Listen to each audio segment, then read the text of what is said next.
guys, in this video I'm going to tell you about 10 tourist attractions in the United States. So without the further delay, let's go for it. 10. The Statue of Liberty.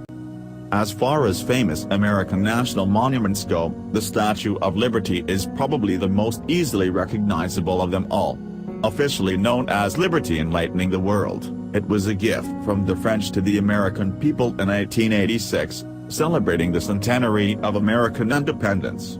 It stands at a total of 305 feet tall, of which 151 feet is the copper statue itself, while the rest is comprised of the pedestal and foundation.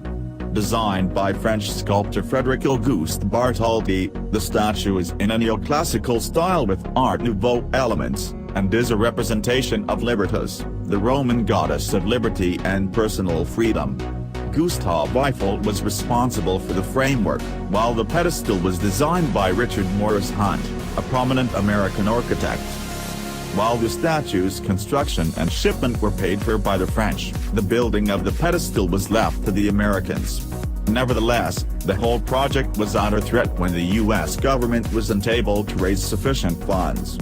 Luckily, Joseph Pulitzer, publisher of the New York World newspaper, organized a drive to raise $100,000, roughly $2.3 million today, from readers across the country by pledging to print the name of every contributor, regardless of the sum given, and the construction was finally finished.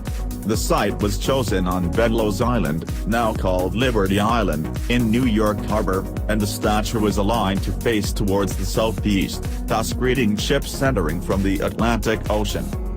In 2016, the Statue of Liberty was able to draw in roughly 4.5 million tourists, a number higher than in previous years. Still, this is a relatively small number compared to other famous NYC landmarks such as Central Park or Times Square, which both draw nearly 40 million visitors annually. 9. Yellowstone National Park. Covering an area of almost 3,500 square miles, mostly in Wyoming, Yellowstone National Park is one of the most stunning and unique national parks in the world. It's home to a wide variety of wildlife, many of them endangered, vast natural forests, numerous waterfalls, roughly half of the world's geothermal features, and 2/3 of the planet's geysers, more than 300, the most famous being Old Faithful.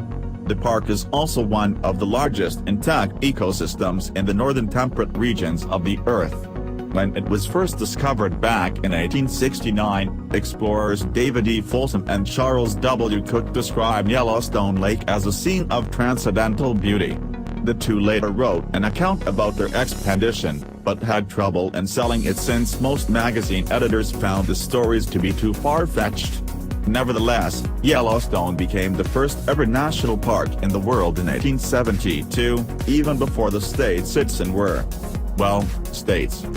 Another interesting fact about Yellowstone, and the reason why it is home to so many geological features, is because it sits right on top of one of the largest active supervolcanoes in the world. In fact, much of the park itself is the actual caldera of this huge volcano. There is so much magma below the surface that it's estimated it could fill up the Grand Canyon to the brim 11 times over. Last time Yellowstone erupted was roughly 640,000 years ago, with a force 2,500 times greater than the 1980 eruption of Mount St. Helens. Luckily, however, an eruption isn't believed to be happening anytime soon, even though the ground has bulged up by about 10 inches over a 7-year time frame. In 2016, the park drew in roughly 4.2 million visitors, making it among the most visited natural attractions in the country. 8. Niagara Falls. Now, even though they aren't the tallest waterfalls, Niagara Falls is definitely a sight worth seeing. Located at the border between Canada, Ontario, and the United States, New York, Niagara Falls is the largest waterfall in terms of volume in the U.S.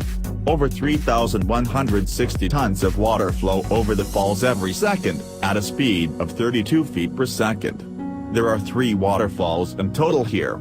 The American and Bridal Veil Falls are located on the American side of the border, and are separated by Luna Island. Some 75,750 gallons of water flow through these two waterfalls every second. The larger Horseshoe Falls is shared by both Canada and the US, and with the length of the brink at 2,600 feet, this waterfall sees over 600,000 gallons of water falling every second from a height of 167 feet. Some 12,000 years ago, at the end of the last ice age, the falls extended some 7 miles down the river. But over time, the brink has steadily eroded away, bringing it to its current location. 4 of the 5 Great Lakes drain their waters through Niagara Falls before emptying into Lake Ontario. There are 2 hydroelectric plants that draw water into their reservoirs prior to the falls. Depending on the time of day and the season, the volume of water varies considerably. The best time to visit is during the day, in summertime, when the volume is greatest. People can admire the falls from both sides of the border, by making use of the many observation decks, walkways, towers, as well as a boat tour that takes you to the heavy mists of the falls themselves. Estimates point to roughly 8 or 9 million people visiting Niagara Falls every year, but local business aren't convinced and believe the real number to be closer to 3 million. 7. The Las Vegas Strip. Sometimes called Sin City, Las Vegas is a must-see for every tourist visiting the U.S. The city saw its beginning with a group of Mormons that established a fort there in 1855. The settlement eventually failed, but the fort was taken over Octavius D. Gass, an American businessman and politician. Later, in 1905, Las Vegas was connected to the Union Pacific Railroad, and in 1931 the construction on Hoover Dam began. To help draw in workers for the construction project, as well as to help them pass the time, casinos and showgirl venues opened up in Las Vegas' only paved road, Fremont Street.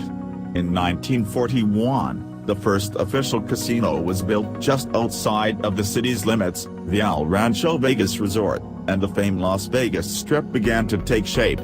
Notorious gangster Bugsy Siegel built the Flamingo in 1946, and during the 1950s and 60s, other mob-backed casinos began to appear, like the Sahara, the Riviera, the Sands, and the New Frontier.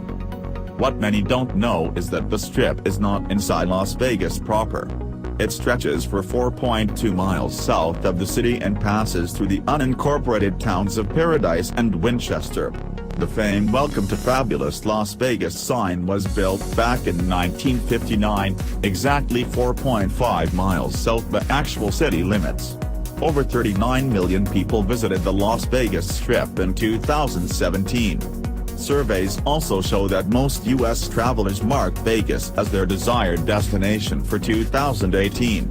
The Strip has also been designated as an American Scenic Byway, and the only one that's enjoyable at night. It has one of the highest concentrations of neon lights in the world, and is packed with over 75 years of extravagance, history, and charm. 6. Independence National Historical Park. When it comes to history, Philadelphia is the city every tourist needs to see.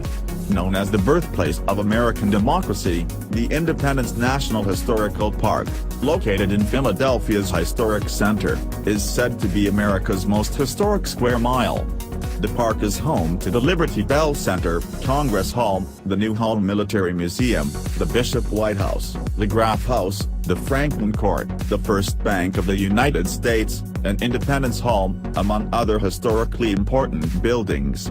The centerpiece of the park is Independence Hall, a UNESCO World Heritage Site. This is where both the Declaration of Independence, 1776, and the Constitution of the United States, 1787, were debated and signed. Among the many other buildings in the park, there is also the City Tavern.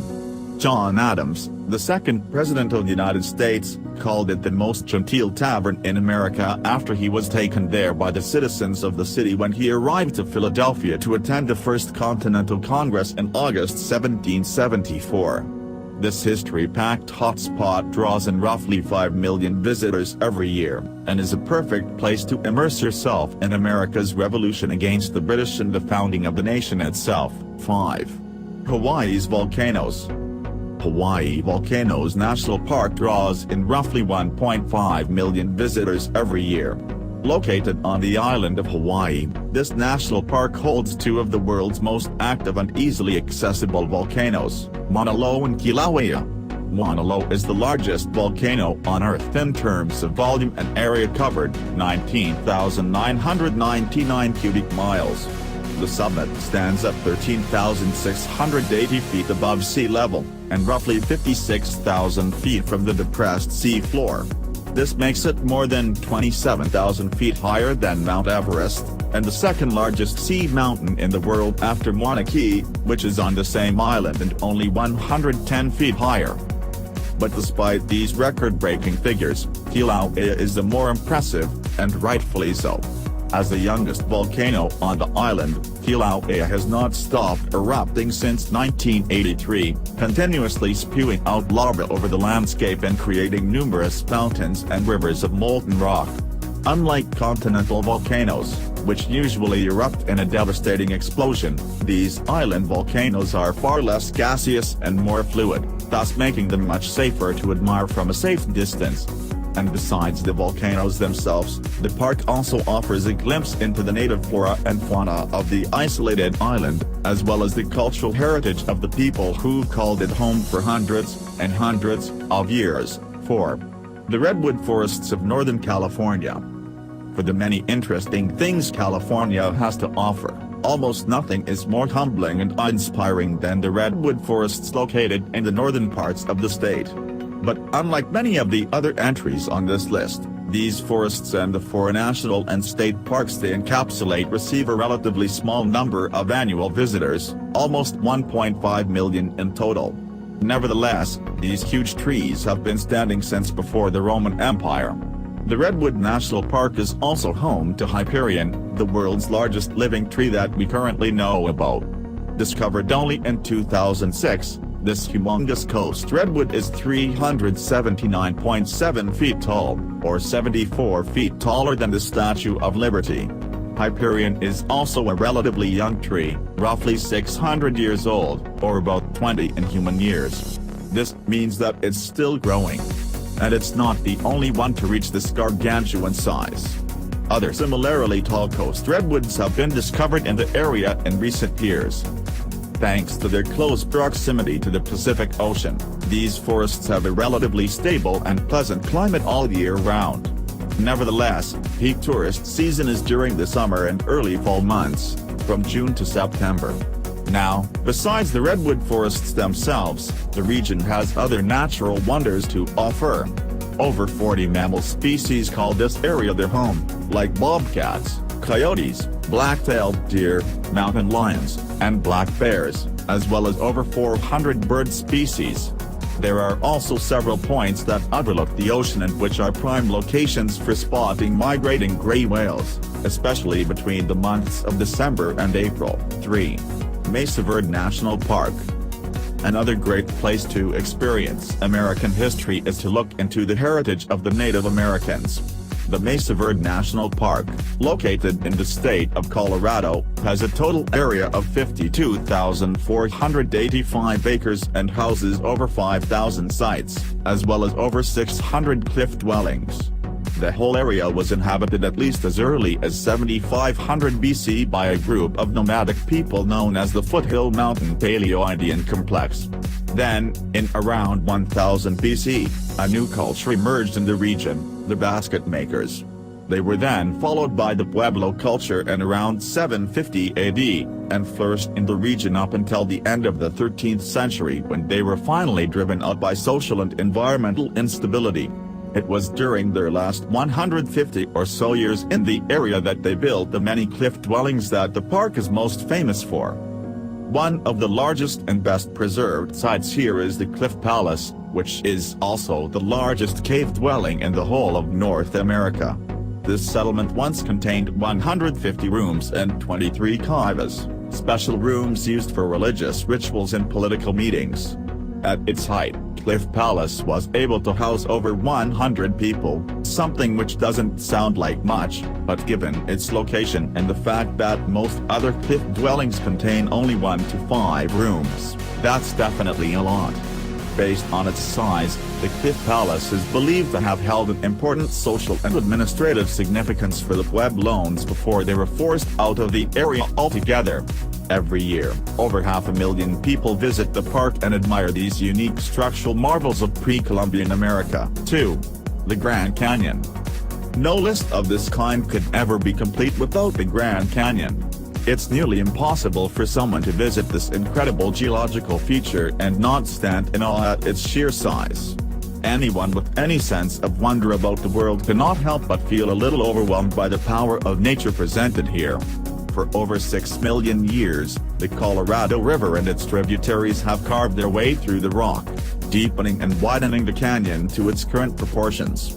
Today, the Grand Canyon measures some 277 river miles long, up to 18 miles wide, and a mile deep, exposing nearly 2 billion years of geological history in its sides. Native Americans have been living in the area for thousands of years, even building settlements within it and in its many caves. The first Europeans to see it were the Spanish during the 1540s. The first pioneers here were prospectors looking to mine copper during the 1880s, but they soon realized that tourism was a better alternative. In its first year after becoming a national park in 1919, the Grand Canyon received roughly 44,000 visitors. In 2016, the number was closer to 6 million people. 1. Route 66. Established back in 1926, U.S. Route 66 was the main street of America. Also known as the Will Rogers Highway or the Mother Road, Route 66 used to connect Chicago, Illinois, and Santa Monica, California. Covering a total of 2,448 miles, this road passed through Missouri, Kansas, Oklahoma, Texas, New Mexico, and Arizona, as well as the 2 other states mentioned, and was the main path used by the people who migrated west, especially during the Dust Bowl of the 1930s. Route 66 also supported a thriving economy for the communities it passed through, and harbored much of the country's distinct style. Among these we have the iconic American gas stations, motels, bars, diners, entertainment venues, and much more. But as all good things inevitably come to an end, so did Route 66. With the arrival of the new interstate highway system, much of the historic route was being bypassed. By 1985, the entire route was replaced. Nevertheless, conservation efforts since then have revived certain portions of the route. Parts of it have also been included in America's Scenic Byways project, and considered to be an all-American road. In more recent years, a preservation program has been initiated, aiming to salvage and restore much of the route and its landmarks to their former glory.